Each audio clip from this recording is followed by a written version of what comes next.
Welcome to this video class. మనం ఈ video క్లాస్లో ప్రజెంట్ కండిషనల్ క్లాస్ గురించి తెలుసుకుందాం. చూడండి, ఇది ప్రజెంట్ కండిషనల్ క్లాస్ అయినప్పటికీ కూడా అన్రియల్ ప్రజెంట్ కండిషనల్ క్లాస్. ఏ విధంగానంటే కొన్ని ఉదాహరణలతో నేను మీకు ఇది ఏ విధంగా అన్రియల్ ప్రజెంట్ కండిషనల్ క్లాస్ అనేటువంటి విషయాన్ని వివరంగా వివరిస్తాను. మొదట మనము ఈ ప్రజెంట్ కండిషనల్ క్లాస్లో ఇఫ్ క్లాసు ఏ టెన్స్లో ఉండాలి, మెయిన్ క్లాస్ ఏ టెన్స్లో ఉండాలి అనేటువంటి విషయాన్ని మనం అర్థం చేసుకుందాం. చూడండి, ఇఫ్ క్లాస్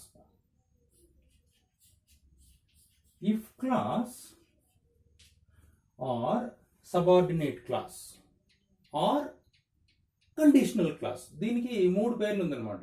ఇఫ్ క్లాస్ అనొచ్చు, సబార్డినేట్ క్లాస్ అనొచ్చు, లేదా కండిషనల్ క్లాస్ అనేసి కూడా అనొచ్చు అనమాట. ఈ ఇఫ్ క్లాసు ఏ టెన్స్లో ఉండాలంటే సింపుల్ పాస్ట్ టెన్స్లో ఉండాలి. బాగా గుర్తుపెట్టుకోండి, simple past tense. Simple past tense simple past tense అంటే వర్బ్ టు మనం ఉపయోగించాలి. వర్బ్ టు మనము ఉపయోగించాలన్నమాట. వెంట్, రోట్, బ్రాట్, టుక్ ఇవన్నమాట. తర్వాత main class.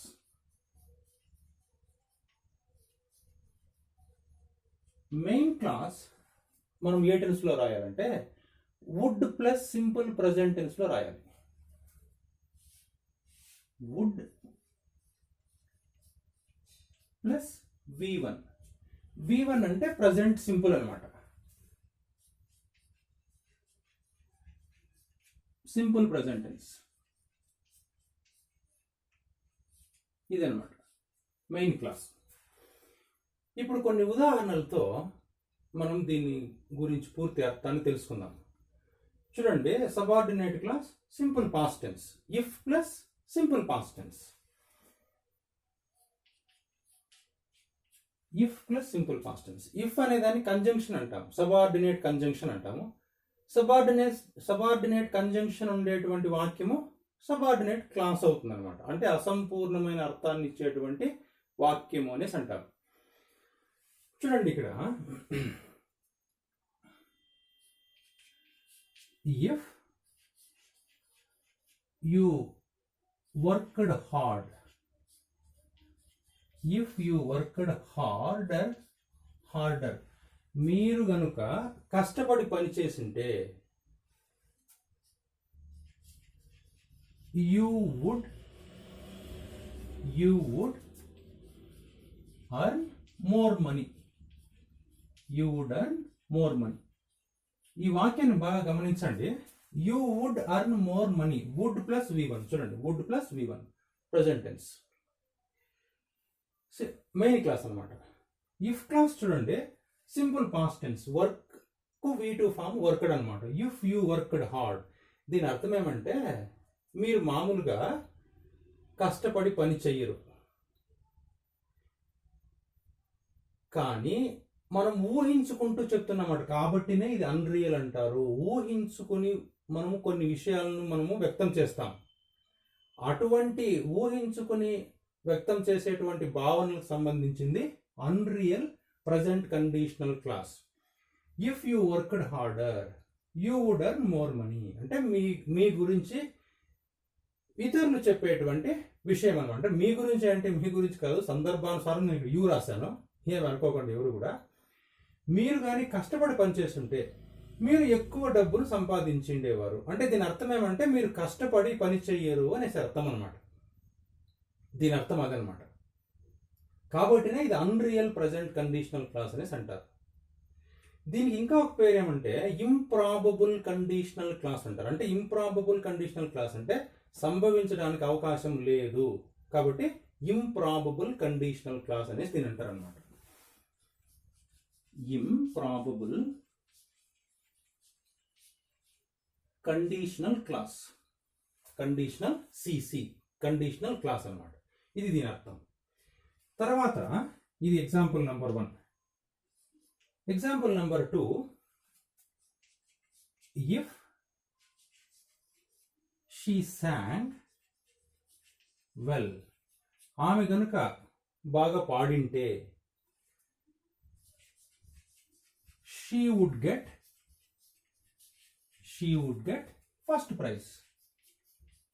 She would get first prize. దీని అర్థం చూడండి, ఆమె కనుక బాగా పాడింటే ఆమెకు మొదటి బహుమతి వచ్చిండేది. అంటే దీని అర్థం ఏమంటే ఆమె బాగా పాడదు కాబట్టి మొదటి బహుమతి రాదు అని అర్థం. కాబట్టి ఇది unreal present conditional clause. If clause చూడండి, simple past tense sang, sing past tense V2 sang అనమాట. Would plus V1. ఇంకొక ఉదాహరణ,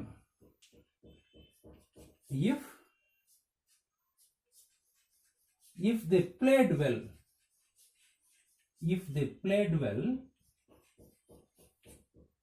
they would win the match.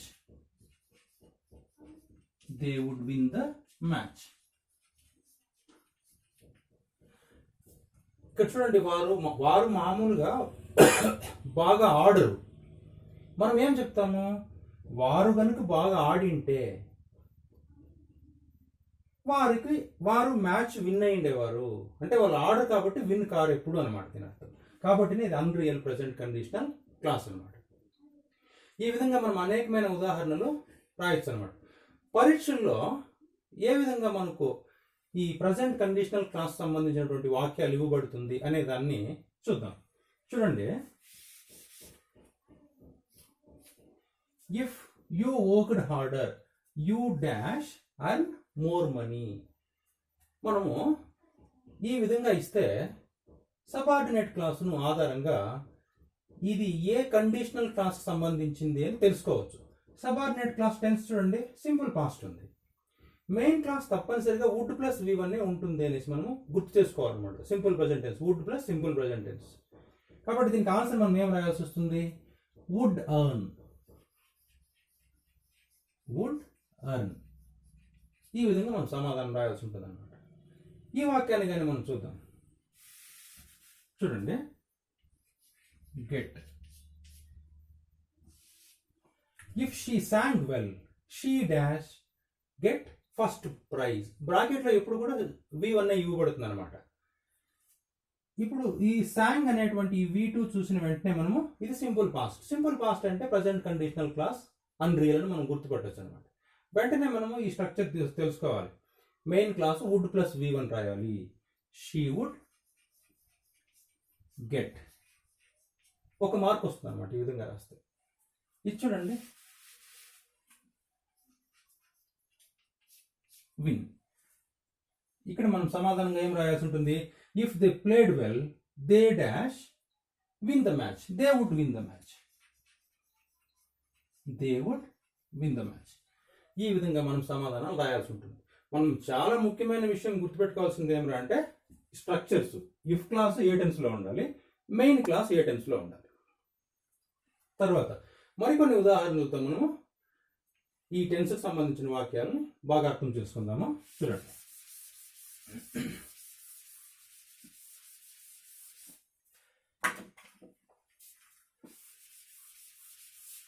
Example number 4.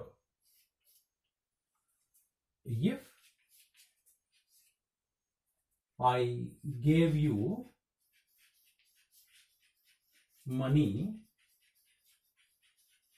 నేను కనుక మీకు డబ్బు ఇచ్చిందంటే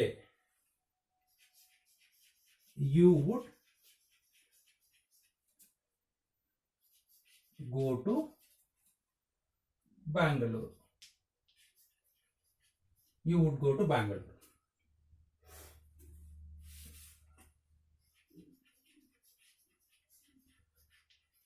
అంటే నేను మీకు డబ్బు ఇవ్వను కాబట్టి మీరు బెంగళూరు వెళ్ళరు.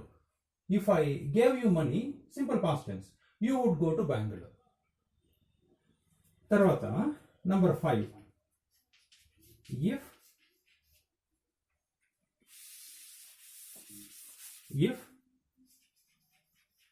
he taught them understandably,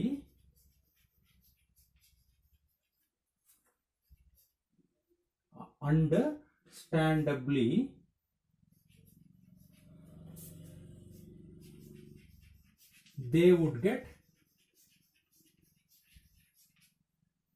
highest marks. They would get the highest marks. highest marks. బాగా గమనించండి ఇక్కడ. అతను కనుక వారికి అర్థమయ్యే విధంగా బోధించుంటే వారు హైయెస్ట్ మార్క్స్ సంపాదించిండేవారు. అంటే అతను అర్థమయ్యే విధంగా బోధించడు అనమాట మామూలుగా. కాబట్టి వారికి మంచి మార్కులు రాలేదు అని అర్థం అన్నమాట. ఈ విధంగా మనం అనేక ఉదాహరణలతో ఈ ప్రజెంట్ అన్రియల్ కండిషనల్ క్లాస్ గురించి తెలుసుకోవచ్చు. ఇంకొక ముఖ్యమైనటువంటి విషయము ఇక్కడ చూడండి. ఇప్పుడు మనం ఇంతవరకు చదువుకున్న వాక్యాల్లో సబార్డినేట్ క్లాస్లో మెయిన్ వర్బ్ ఉంది V2. ఈ విధంగా మెయిన్ వర్బ్ లేనటువంటి వాక్యాలలో హెల్పింగ్ వర్బ్ మనం ఉపయోగించాలి. ఇది బాగా మీరు గుర్తుంచుకోవాలి.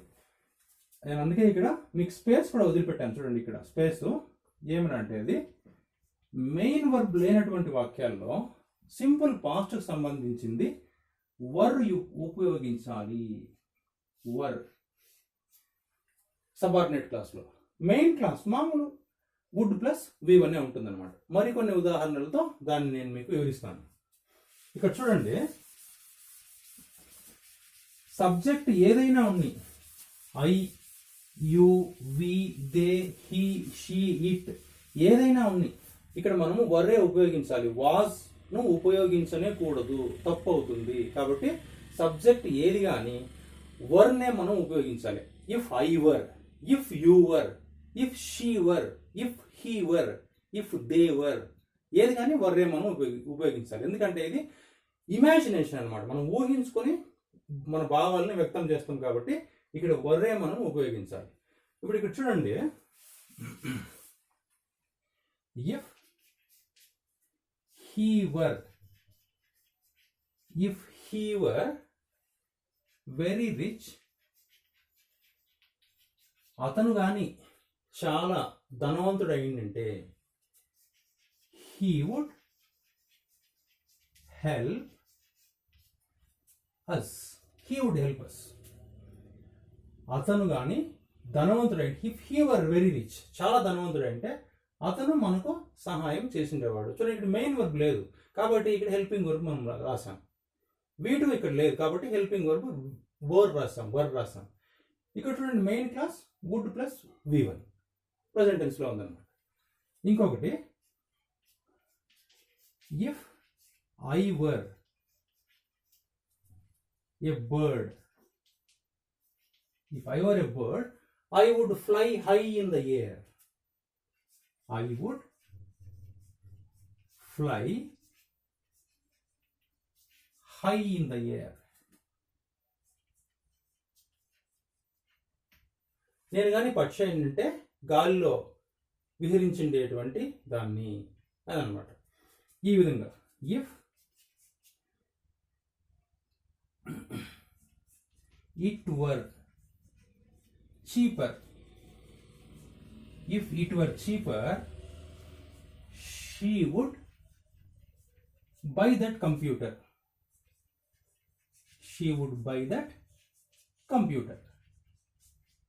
దీని అర్థం చూడండి, కంప్యూటర్ కానీ తక్కువ రేట్ అంటే ఆమె కంప్యూటర్ని కొనిండేది. Would plus V1.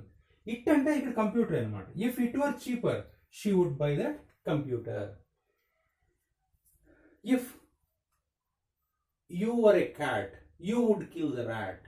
ఈ విధంగా అనేకమైనటువంటి వాక్యాలను మనము ఈ కండిషనల్ క్లాస్ సంబంధించింది వివరించవచ్చు అనమాట. కాబట్టి వీటిని కూడా మీరు జాగ్రత్తగా గుర్తుపెట్టుకోవాల్సి ఉంటుంది అనమాట. మెయిన్ వర్బ్ లేకపోతే వర్, సబ్జెక్ట్ ఏదైనప్పటికీ వర్ ఉపయోగించాలి. తర్వాత వీడియో క్లాస్లో ప్రజెంట్ రియల్ కండిషనల్ క్లాస్ గురించి తెలుసుకుందాం. Thank you.